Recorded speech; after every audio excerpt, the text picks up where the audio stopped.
ধৃতরাষ্ট্রকে সঞ্জয়ের সান্ত্বনা দান। উগ্রশ্রবা কহিলেন, ধৃতরাষ্ট্র এইরূপ বহুবিধ বিলাপ করিয়া সহসা মূর্ছিত হইলেন। অনন্তর চেতনা প্রাপ্ত হইয়া সঞ্জয়কে কহিলেন, হে সঞ্জয়, এক্ষণে এইরূপ দুর্দশাগ্রস্ত হইয়া প্রাণ ধারণ করা অতি কাপুরুষের কর্ম। বিশেষত আমার জীবনের আর কোনো প্রয়োজন দেখিতেছি না। সুতরাং এই অবস্থায় অবিলম্বে দেহ বিসর্জন করাই আমার পক্ষে শ্রেয়স্কর।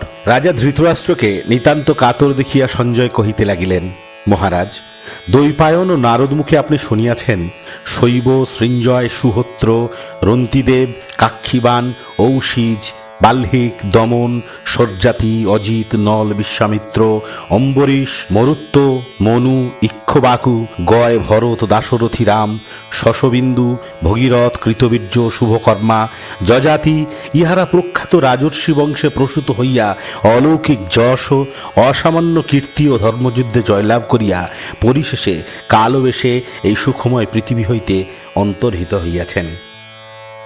পূর্বকালে শৈব রাজা পুত্রশোকে কাতর হইলে মহর্ষি নারদ এই চতুর্বিংশতি উপাখ্যান তাহার সম্মুখে কীর্তন করেন। তদ্ভিন্ন পুরু, কুরু, যদু, সুর, বিশ্বগস্য, অনুহ, যুবনাশ্য, কুকুৎস, রঘু, বিজয়, বীতহোত্র, অঙ্গ, ভব, শ্বেত, বৃহদ্গুরু, উশিনর, শতরথ, কঙ্ক, দুলিদুহ, দ্রুম, দম্ভোদ্ভব, বেন, সগর, সংকৃতি, নিমি, অজেয়, পরশু, পুণ্ড্র, শম্ভু, দেবাবৃদ, দেবাহ্য, সুপ্রতিম, সুপ্রতীক, বৃহদ্রথ, সুত্রুতু, নিষাদিপতি নল, সত্যব্রত, শান্তভয়, সুমিত্র, সুবল, জানুজঙ্গ, অনরণ্য, অর্ক, বলবন্ধু, মীরাম্মর, প্রিয়ব্রত, শুচিব্রত, কেতুশৃঙ্গ, বৃহদ্দল, ধৃষ্টকেতু, বৃহৎকেতু, দীপ্তকেতু, নিরাময়, কৃতবন্ধু, চপল, ধূর্ত, দৃঢ়েসুদি, অবিক্ষিত, মহাপুরাণ সম্ভাব্য, প্রত্যক্ষ পরাহা, এই সকল অন্যান্য শত সহস্র সুপ্রসিদ্ধ মহিপাল ছিলেন। ইহারা অশেষ ভোগ সুখ বিসর্জন করিয়া নিধন দশায় নিপতিত হন। অনেকানেক সবিদ্বান প্রধান কবিগণ প্রাচীন ইতিহাস কহিবার সময় প্রসঙ্গক্রমে এই সকল বলবান রাজাদিগের অতুল বিক্রম, সমধিক যশ, মহাত্মতা, সরলতা, আস্তিক্য, সত্য, শৌচ ও দয়া এই সকল বিষয়ের ভূরি ভূরি নিদর্শন দিয়া থাকেন। তাহারা সর্বগুণসম্পন্ন হইলেও পরিশেষে মৃত্যুমুখে নিপতিত হইয়াছেন। কিন্তু আপনার পুত্রেরা অতিশয় দুর্বৃত্ত, লুব্ধ প্রকৃতি ও রোষপরায়ণ ছিলেন। সুতরাং তাহাদিগের সংহার দশায় এইরূপ কাতর হওয়া সমুচিত নহে। বিশেষত আপনি মেধাবী ও আপনার বুদ্ধিবৃত্তি নিয়ত শাস্ত্রানুগামী আছে, অতএব এইরূপ বিজ্ঞ গুণজ্ঞ হইয়া বারংবার শোকে আক্রান্ত অভিভূত হওয়া আপনার পক্ষে নিতান্ত নিষিদ্ধ ও অনুপযুক্ত। আপনি দৈব নিগ্রহ অনুগ্রহ উভয়ই বিদিত আছেন। যাহা ভবিতব্য অতি সাবধানে থাকিলেও তাহা ঘটিয়া থাকে, সুতরাং তাহার অনুসূচনা করা অবিধেয়। এই জগতী তলে অদ্যাপি বুদ্ধি বলে কেহই দৈবের প্রতিকূল আচরণ করিতে পারেন নাই, কারণ দৈবের অপরিবর্তনীয় নিয়ম অতিক্রম করা কাহারই সাধ্য নহে। ভাব ও অভাব, সুখ ও অসুখ সকলই কালবশে নিয়ত পরিভ্রমণ করিতেছে।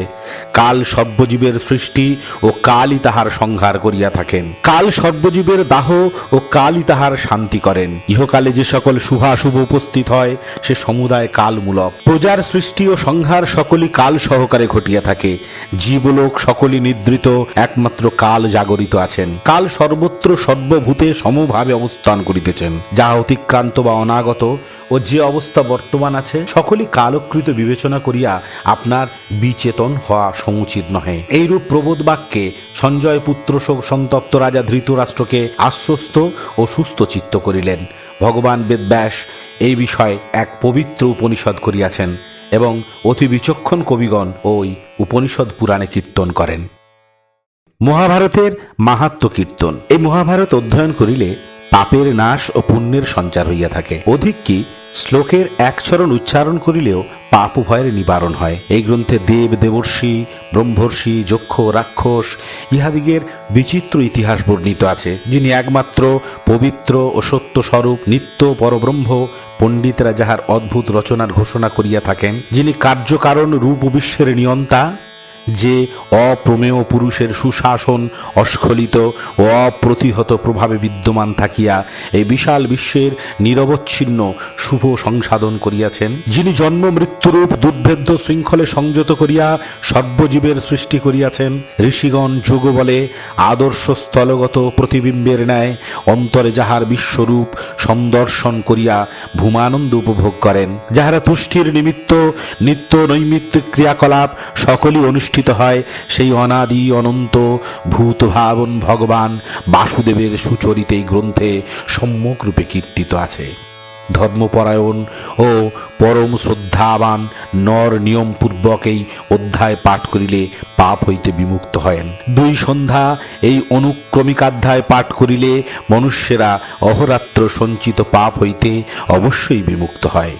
এই অধ্যায় ভারতের কলেবর সত্য অমৃত উভয় ইহাতে প্রাপ্ত হওয়া যায়। দধির মধ্যে নবনীত, দ্বিপদের মধ্যে ব্রাহ্মণ, বেদ চতুষ্টয়ের মধ্যে আরণ্যক, ঔষধির মধ্যে অমৃত, হ্রদের মধ্যে সমুদ্র, চতুষ্পদের মধ্যে ধেনু যাদৃশ শ্রেষ্ঠ, তাদৃশ ইতিহাসের মধ্যে বেদব্যাস প্রণীত মহাভারত উৎকৃষ্ট।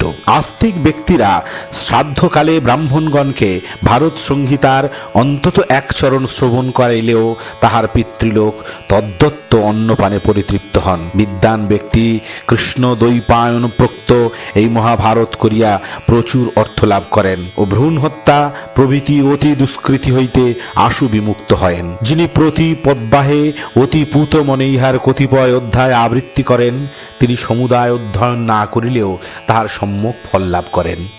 যিনি শ্রদ্ধা ও ভক্তি সহকারে এই মহাভারতীয় শ্লোক শ্রবণ করেন, তিনি দীর্ঘজীবন মহীয়সী কীর্তি ও অন্তে স্বর্গ লাভ করেন।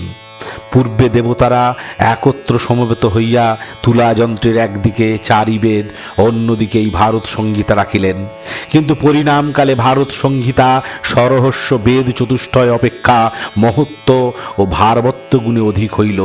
তদবধি দেবতারা ইহাকে মহাভারত বলিয়া নির্দেশ করিলেন। তপস্যার অনুষ্ঠান পাপজনক নহে, অধ্যয়নে পাপ নাই, জীবিকার নিমিত্ত ভিক্ষাবৃত্তি অবলম্বন করাও পাপাচার নহে, কিন্তু এ সকল ভাব দূষিত হইলেও পাপের সঞ্চার হয়। সমাপ্ত।